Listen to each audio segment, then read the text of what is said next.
Continuamos en La Venganza Será Terrible, cada uno desde su casa. Recuerden que también estamos en contacto en Facebook como La Venganza Radio, lo mismo en Twitter. Y hay un WhatsApp para los oyentes, que es 6585-5580. Allí recibimos sus mensajes de texto. Hablaremos de Charles Dickens. Según parece, este gran escritor no necesitaba de la soledad para concentrarse. Más bien todo lo contrario. Una tarde en Doughty Street, en Londres, la mujer de Dickens, la hermana y su cuñado estaban charlando acerca de lo divino y lo humano del amor, cuando de repente apareció el propio Dickens. ¿Cómo? ¿Vosotros aquí? Dijo y agregó, estupendo, ahora mismo me traigo el trabajo. Y al rato reapareció con el manuscrito de Oliver Twist, se sentó en una mesita y rogó que siguieran hablando, diferentemente de asuntos banales. Y se puso a escribir. Y de vez en cuando intervenía él también en la conversación y en las bromas. Y después volvía a sus papeles. Dickens escribió mucho, cuentos de Navidad, historia de dos ciudades, era la mejor y la peor de todas las épocas. David Copperfield, almacén de antigüedades, grandes expectativas o grandes esperanzas, ¿no? Tiempos difíciles, los papeles póstumos del Club Pickwick, varias más. Me contaba el otro día, o me recordaba, Nico Tolcachar,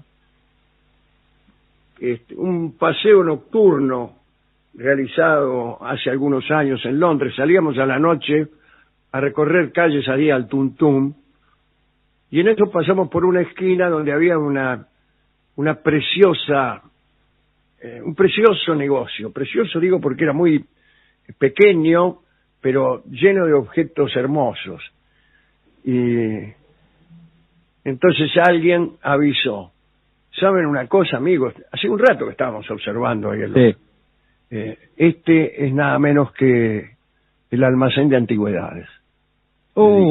Era ese, era el lugar en donde había situado Dickens toda la acción de su novela. Dickens había nacido en 1812 y lo pasó bastante mal en su infancia. Fue el segundo de los hijos del matrimonio formado por un empleado administrativo de la Armada de Portsmouth, John Dickens, y Elizabeth Barrow. Parece que el papá de Charles andaba siempre endeudado. El tipo fue denunciado por no haber pagado algunas de esas deudas y terminó encarcelado en una prisión de morosos. En aquel tiempo existía la prisión por deudas. Y la mayor parte de la familia se trasladó a vivir con el señor Dickens a la cárcel, posibilidad establecida entonces por la ley que permitía a la familia de los deudores compartir la celda. Charles, después de pasar el día trabajando en una fábrica de pomada para zapatos que estaba cerca de la estación Charing Cross, un lugar que hoy es muy bacán, ¿no? Sí. Muy turístico. Iba a dormir a la cárcel cuando salía del laburo para acompañar a su viejo. Tenía 12 años. Con muchas dificultades, Dickens fue a la escuela. Como escritor fue autodidacta. No tuvo grandes maestros, ni salones, ni nada que lo ayudara. Aprendió a escribir a pura lectura. Leía con voracidad. Escribió alguna vez: yo no recibía ningún consejo, ningún apoyo, ningún estímulo, ningún consuelo, ninguna asistencia de ningún tipo, de nadie que me pudiera recordar. En la escuela escribió una obra de teatro para las clases de historia. Se llamó Misnar, Sultán de la India. Uno de los profesores lo felicitó y le dijo solemnemente que llegaría a ser alguien. Dickens se tocó los brazos, las piernas, la cabeza, se comprobó como ser humano, contante y sonante, y le respondió a su profesor que ya lo era, que ya era alguien, desde luego, ¿no? Las lecturas que más lo ayudaron fueron las que realizó en el Museo Británico. Parece que un día descubrió que era gratis leer en el Museo Británico y no salió más.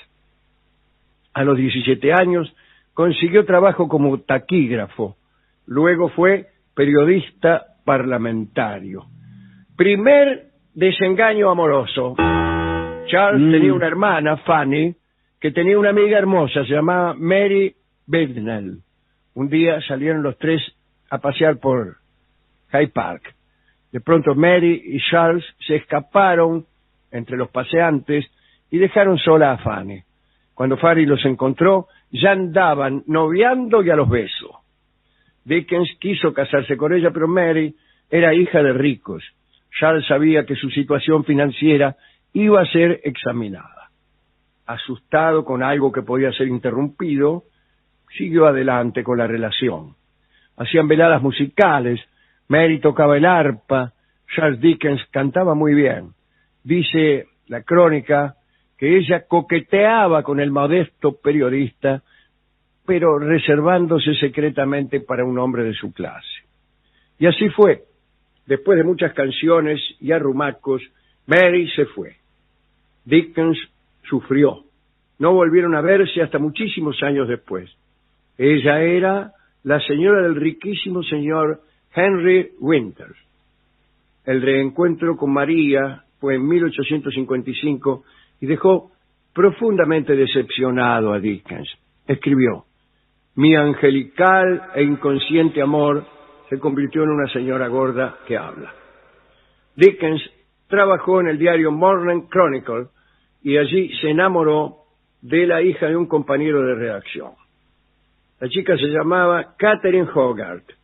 Se quiso casar con ella, pero no tenían plata. Por suerte, al poco tiempo, en 1836, Dickens recibió una propuesta de trabajo importante y eso le dio confianza para encarar el casamiento y se casó nomás con Catherine. Tuvieron 10 hijos, uno atrás del otro. Es un agregado mío, uno atrás del otro. Sí, sí, bueno.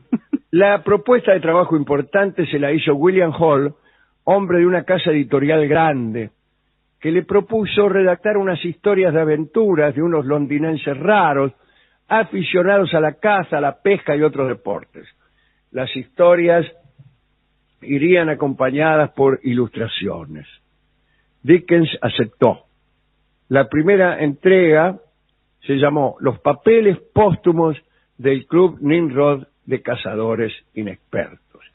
Eran varias entregas mensuales. Empezó a ir bien. Cada una de sus entregas se convertía en un acontecimiento literario. En un principio la obra debía ser una narración inspirada en los grabados que hacía Robert Seymour, que era un tipo muy famoso, un ilustrador muy famoso. Sucedió que el texto le ganó por mucho a la ilustración hasta que los dibujos dejaron de importar completamente. Indignado por su postergación, Seymour se deprimió y se mató. No. La tira cambió de nombre y empezó a llamarse Los papeles póstumos del Club Pickwick, que es la novela que todos ustedes conocen y que es realmente muy, pero muy graciosa. El titular del club, el señor Samuel Pickwick, es un personaje medio quijotesco, y lo es porque en realidad Dickens era muy amante del Quijote, era la obra que más le gustaba de todas. Mientras escribía sus folletines, comenzó a desarrollar Oliver Twist y Almacén de Antigüedades. Y Dickens se hizo famoso y empezó a alejarse de Catherine, su compañera.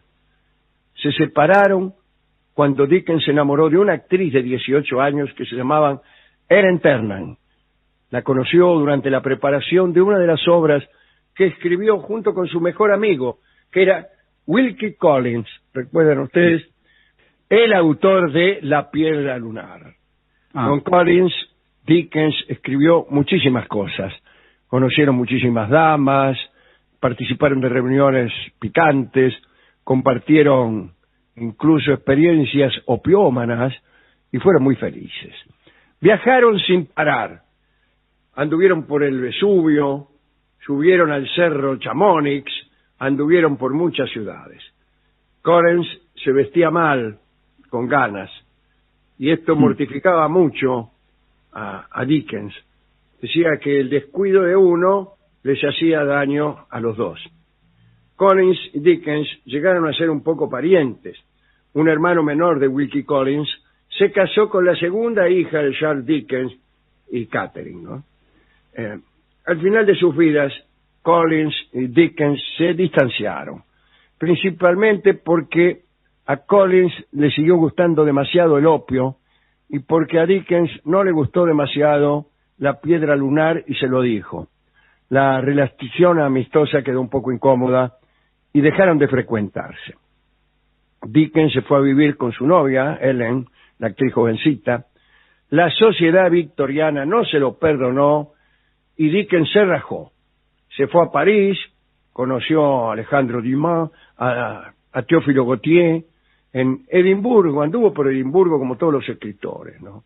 Ahí lo nombraron hijo adoptivo de la ciudad. En Estados Unidos leía en público para audiencias gigantescas, hacía unas conferencias y lecturas. En una oportunidad una mujer muy hermosa se acercó a estrecharle la mano y le dijo, en relación a sus libros y sus personajes, quiero saludar a quien me ha llenado la casa de tantos buenos amigos. Era muy rápido, le dijo, que estaba preparando su autobiografía, por lo que probablemente él mismo se le aparecería por allí. Ella entendió el mensaje y hubo un par de visitas que no fueron nada metafóricas. A partir de 1860, Dickens padeció tristezas intensas, porque murieron 2 de sus hijos, casi todos los otros se fueron a Australia y quedó prácticamente solo.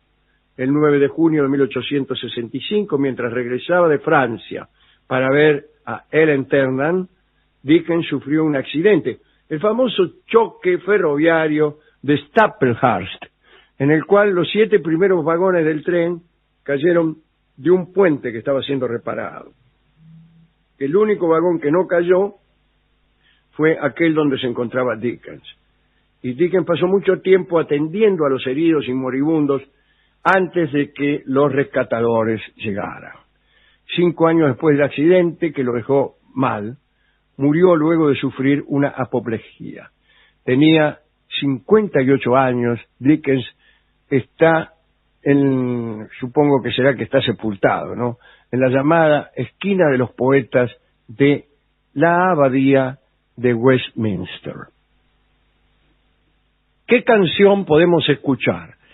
Bueno, en Estados Unidos es muy, muy conocido el cuento de Navidad de Dickens, y aparece en forma de películas, fragmentos, aparecen Los Simpson, en Padre de Familia, en fin, en todos los dibujos animados. Entonces vamos a escuchar, en alusión a ese cuento, en realidad de Dickens, una novela corta, Navidad Blanca, por su famoso autor, Bing Crosby,